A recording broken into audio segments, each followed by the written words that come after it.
माधोपुर में बंसी नाम का एक कंजूस मक्खी चूस नौजवान सेठ रहता था। उसकी कंजूसी के चर्चे दूर दूर तक मशहूर थे। उसकी कंजूसी के कारण उसकी पत्नी और बच्चे बेहद परेशान रहते थे। बंसी आज भी दोपहर के वक्त आराम से पड़ा पड़ा खर्राटे लेकर सो रहा था कि तभी उसकी पत्नी रज्जू ने आकर उसे जगा दिया। क्या हुआ? इतने अच्छे अच्छे सपने देख रहा था, क्यों जगा दिया मुझे? दोपहर के 12 बज गए हैं, अभी तक तुम कुछ पकाने को लेकर नहीं लाए। राजू को भूख लग रही है, आज दोपहर में कुछ खाने को बनेगा कि नहीं? अरे कल ही तो मैं भिंडी लेकर आया था, इतनी जल्दी खत्म भी हो गई। बोल तो ऐसे रहे हो जैसे कि कल 5 किलो भिंडी लेकर आए हो। तुम जो भिंडी लेकर आए थे आधी से ज्यादा तो उसमें खराब निकल गई। और मत भूलो राजू अब 12 साल का हो गया है। अरे अगर 12 साल का हो गया है तो क्या 12 आदमियों का खाना खाएगा? कुछ तो शर्म करो, एक ही बेटा है हमारा। मेरी तो समझ ही नहीं आता कि आखिर इतनी दौलत का क्या करेंगे आप। अरे अगर मुझे दौलत विरासत में मिली है तो क्या मैं दौलत ऐसे ही लुटा दूं? तुम्हें पता है पैसे कितनी मेहनत से कमाए जाते हैं। अब सुबह सुबह मुझे लेक्चर मत दो, जाता हूँ बाजार। सुबह नहीं दोपहर बोलिए जी। और सुनो, बाजार में जाकर कल की तरह खराब सब्जी मत उठा लाना। सस्ते के चक्कर में तुम ये भी नहीं देखते कि कौन सी सब्जी खराब है और कौन सी नहीं, बस पैसे बचाकर उसे उठा लाते हो। अरे जिसे तुम खराब कह रही हो वो सब्जी खराब नहीं होती, बस थोड़े से दाग लगे होते हैं उसमें। और भी तो बहुत से लोग ऐसी ही सब्जी खाते हैं, तो क्या वो बीमार पड़ जाते हैं? हे भगवान, पता नहीं कौन सा दिन था जब मेरे पिताजी ने मेरी शादी आपके साथ की थी। एक आपके पिताजी थे जो कितने दयालु थे। उनके समय में कोई भी व्यक्ति खाली हाथ नहीं जाता था। और एक तुम हो विकट के कंजूस। तुम्हें अपने पिताजी का एक भी लक्षण नहीं है। हाँ हाँ जानता हूँ मैं पिताजी की तरह बेवकूफ नहीं हूँ। पिताजी एक बेवकूफ इंसान थे जो अपनी दौलत गरीबों और भुखमरों में लुटाते रहते थे।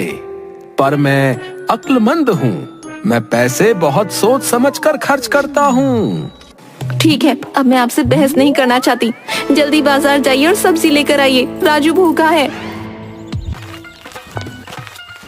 बंसी झोला लेकर बाजार की तरफ निकल गया। पता नहीं मेरे बेटे को कितनी भूख लगती है। अब बताओ, कल रात के 10 बजे ही तो खाना खाया था और फिर भूख लगने लगी। ये कोई तरीका हुआ? मेरी पत्नी ने मेरे बच्चे को बिगाड़ कर रख दिया है भाई। मुझे पूरी उम्मीद है कि मेरे बाद मेरी पत्नी और मेरा बेटा मेरी सारी दौलत पानी की तरह बहा देंगे, पर मैं ऐसा हरगिज नहीं होने दूंगा। बंसी बड़बड़ाता हुआ जा ही रहा था कि तभी एक भिखारी बंसी की ओर लंगड़ाता हुआ आकर भीख मांगने लगा। भगवान के नाम पर कुछ दे दे बेटा। बंसी ने देखा कि भिखारी के कटोरे में 10-10 के 3-4 नोट पड़े हुए थे। अरे तुम्हारे पास तो अच्छे खासे पैसे हैं, फिर भी भीख मांग रहे हो। ये कैसी बातें कर रहे हैं आप छोटे मालिक? अगर मेरे पास पैसे ही होते तो मैं भीख क्यों मांगता? अरे ये कटोरे में 30-40 रुपए पड़े तो हैं, ये क्या कम है? तुम्हें पता है मैं 30-40 रुपए में 3-4 दिन चलाता हूँ। मैं आपको जानता हूँ छोटे मालिक, आप इस गांव के बड़े मालिक सेठ अमीर चंद के बेटे हैं ना। आपको पता है जब बड़े मालिक जिंदा थे तब मुझे भीख मांगने की जरूरत ही नहीं पड़ी। वो हर महीने मेरे परिवार का खर्चा मुझे देते रहते थे, और एक आप हैं जो मेरी मदद करने के बजाय मुझे ताने दे रहे हैं। अबे ओ, अगर तुझे मेरे पिताजी की इतनी ही याद आ रही है तो जाकर तू भी उन्हीं के पास चला जा। मैं पिताजी की तरह बेवकूफ नहीं हूँ। अगर पिताजी को लुटाने की आदत नहीं होती तो आज ये पूरे गांव की जमीन मेरी होती। अब मेरा टाइम खराब मत कर, चल निकल यहाँ से। इतना कहकर बंसी गुस्से से आगे बढ़ गया। भिखारी गुस्से से बंसी की ओर देखता हुआ वहां से चला गया। ए सब्जी वाले, ये आलू कितने रुपए किलो है? ये 20 रुपए किलो है छोटे मालिक। क्या 20 रुपए किलो? इतने महंगे? लेकिन कल शाम को तो तूने मुझे 10 रुपए किलो बताए थे। वो बचे हुए आलू थे छोटे मालिक, आधे से ज्यादा खराब थे वो। उन्हें हटाने के लिए आपको 10 रुपए किलो बताए थे। हाँ हाँ, मुझे वही आलू दे। लेकिन छोटे मालिक, उनमें से आधे से ज्यादा आलू तो खराब निकल आएंगे। अबे तुझे इससे क्या फर्क पड़ता है? ठीक है मालिक, जैसी आपकी मर्जी। इतना कहकर ठेले वाला नीचे से वो आलू निकाल लेता है। तभी बंसी बोलता है, रुक रुक, ये तो तूने पूछा ही नहीं कि मुझे आलू कितने चाहिए। कितने चाहिए छोटे मालिक? 250 ग्राम। क्या, सिर्फ 250 ग्राम? छोटे मालिक, 250 ग्राम में मुश्किल से 3 आलू ही चढ़ेंगे और उसमें से आधे से ज्यादा खराब निकल आएंगे। पागल हो गया है क्या?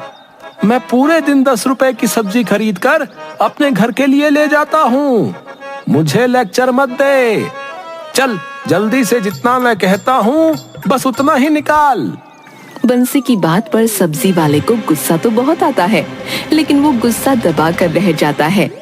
कुछ देर के बाद बंसी खराब सब्जियां लेकर अपने घर की ओर चला गया।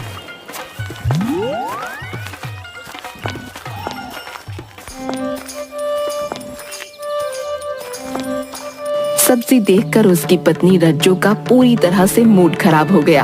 ये क्या उठा कर ले आई जी? अब तो तुम्हारी कंजूसी मुझसे बर्दाश्त नहीं हो रही। तुमने तो हद ही कर दी। पागल हो गई हो क्या? पूरे 10 रुपए की सब्जी है, इससे तेल भी कम खर्च होगा। 10 रुपए की सब्जी क्यों उठा लाए?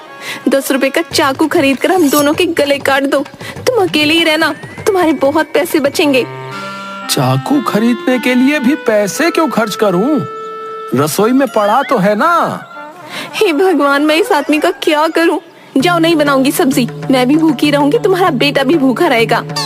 चलो अच्छा है, कम से कम एक दिन का खाना तो बचेगा। बंसी की बात सुनकर रज्जो पैर पटकती हुई उस खराब सब्जी को बनाने चली गई। बंसी फिर से आराम की नींद सो गया। कुछ दिन ऐसे ही और बीत गए, लेकिन बंसी की कंजूसी दिन पर दिन बढ़ती चली जा रही थी। एक दिन की बात है, रज्जो बंसी से बोली, देखिए जी, राजू के पास जितने भी कपड़े थे सब फट चुके हैं। उसके लिए कुछ नए कपड़े ले आइए। पागल हो क्या? उसके लिए पैसे खर्च करने की क्या जरूरत है? घर में इतनी चादर पड़ी हुई है, उन्हें काट कर दर्जी को दे आओ। नहीं नहीं, दर्जी को मत देना, वो पैसे ले लेगा। तुम तो सिलाई जानती हो ना, खुद सिल लो। पागल हो गए हैं क्या? इतने बड़े सेठ के बेटे होकर ऐसी बात करते हैं।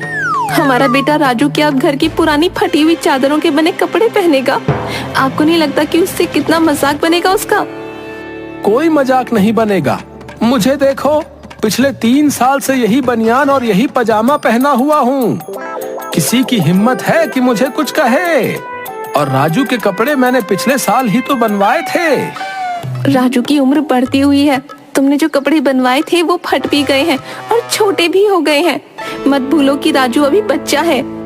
नहीं नहीं, मैं और ज्यादा पैसे खर्च नहीं कर सकता। बंसी की बात सुनकर रज्जो की आंखों से आंसू आ गए। मुझे पूरी उम्मीद है कल को राजू और मैं बीमार पड़ गए तो तुम हमारी दवाई के लिए भी 1 रुपया नहीं दोगे।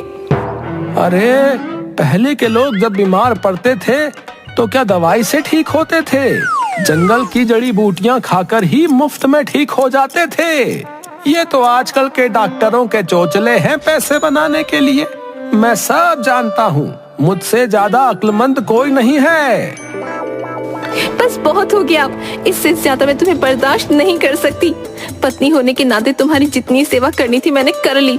मैं और मेरा बेटा इस घर में अब एक पल नहीं रह सकते। जा रही हूँ मैं अपने बेटे को लेकर। पड़े रहो अकेले इस घर में। अरे जा रही हो तो जाओ। रज्जो गुस्से से अपने बेटे को लेकर वहाँ से चली गई और बंसी आराम से लेट गया।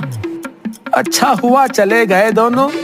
रोज के हिसाब से मेरे इनके खाने पर ही करीब 50 रुपए खर्च होते थे। 25 के हिसाब से महीने में बनते हैं 750 रुपए और 750 रुपए के हिसाब से साल में बनते हैं 9000 रुपए। बताओ, हर साल इनके ऊपर 9000 रुपए का खर्चा करना पड़ता था भाई। बंसी की पत्नी गुस्से से जंगल के रास्ते से राजू को लेकर चली जा रही थी। तभी राजू का पैर फिसल गया और राजू गिर गया। चोट तो नहीं आई बेटा? नहीं माँ। अरे तुम्हारे पैरों में से तो हल्का हल्का खून निकल रहा है। चलो वो सामने एक पेड़ है, वहाँ बैठकर आराम कर लेते हैं, फिर चलेंगे। रज्जो राजू को लेकर उस पेड़ के नीचे बैठी ही थी कि तभी वहाँ पर एक साधु भिक्षा मांगने आ गए। ईश्वर के नाम पर बाबा को कुछ दे दे बेटी। क्या बाबा, आप भी किससे मांग रहे हो जिसका पति जिसे एक पैसा भी नहीं देता? रज्जो की बात सुनकर साधु रज्जो को गौर से देखने लगा। मैं तुझे जानता हूँ, तू सेठ अमीर चंद की बहू है ना? अरे आप तो मुझे सचमुच जानते हैं, आपने सही पहचाना। वो बहुत अच्छे व्यक्ति थे। वो हर महीने साधुओं को जलपान कराया करते थे और उनकी खूब सेवा किया करते थे। हाँ, लेकिन उनके इस दुनिया से जाने के बाद उनके बेटे ने इस परंपरा को तोड़ दिया। वो दान देने में बहुत ज्यादा मशहूर थे और उनका बेटा कंजूसी में, वो भी इतना कंजूस कि इतनी दौलत होने के बाद भी अपने बेटे के लिए कपड़ा तक नहीं बनवा सकता। लगता है तुम अपने पति से बहुत ज्यादा परेशान हो। वैसे मैंने उसकी कंजूसी के चर्चे सुने हैं। सिर्फ तुम ही नहीं बल्कि पूरा गांव उसकी कंजूसी से परेशान है। जाओ बेटी, घर जाओ, कल से तुम्हारा पति सुधर जाएगा। सच में बाबा? साधु ने रहस्यमयी अंदाज में मुस्कुराकर कहा। हाँ, सच में। साधु के कहने पर रज्जो वापस अपने पति के घर चली गई।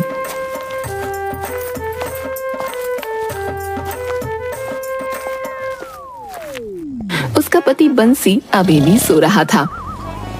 रज्जो भी राजू के साथ सो गई।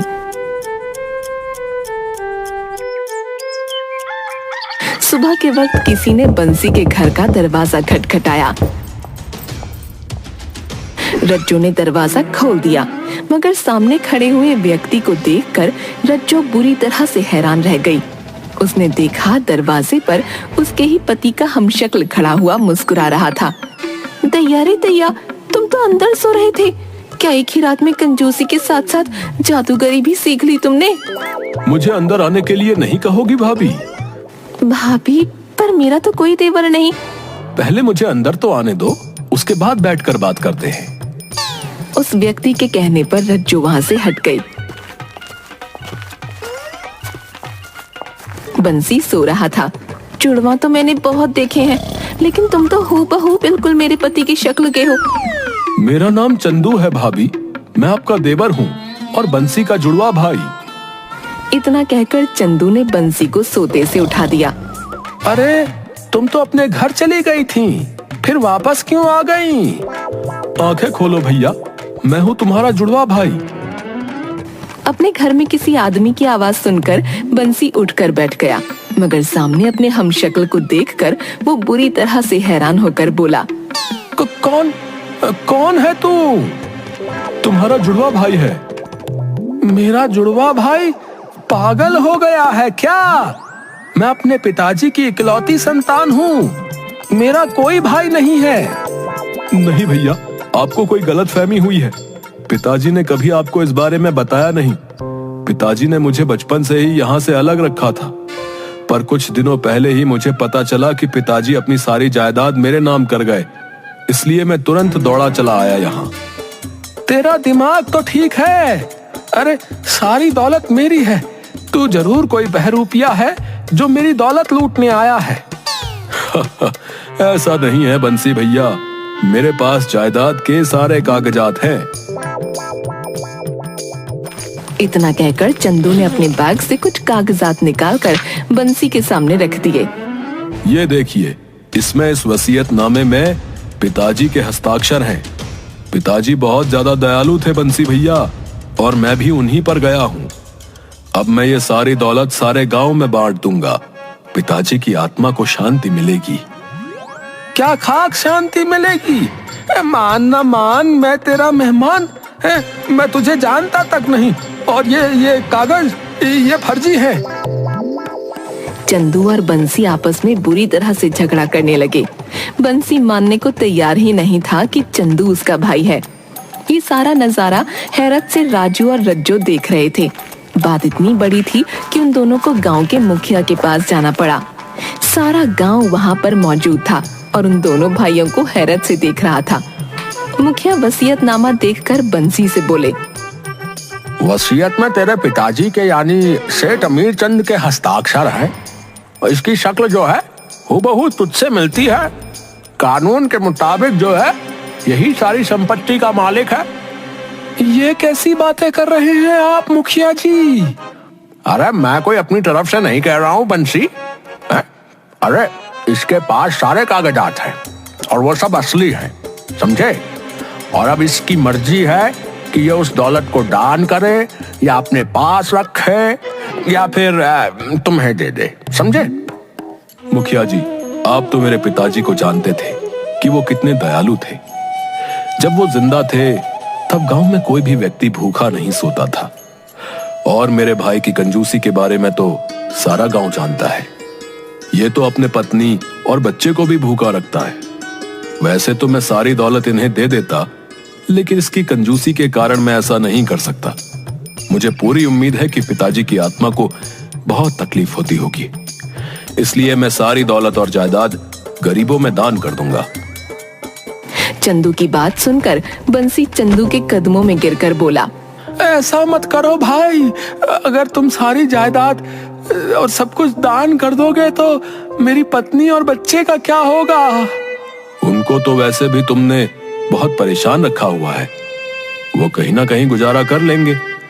बंसी को अब अपनी कंजूसी का एहसास हो गया और वो दिल ही दिल में बहुत ज्यादा शर्मिंदा होकर बोला, अगर तुम ये जायदाद मेरे पास ही रहने दोगे तो मैं वादा करता हूँ कि मैं भी पिताजी की तरह दयावान बनूंगा और अपनी कंजूसी की आदत को छोड़ दूंगा।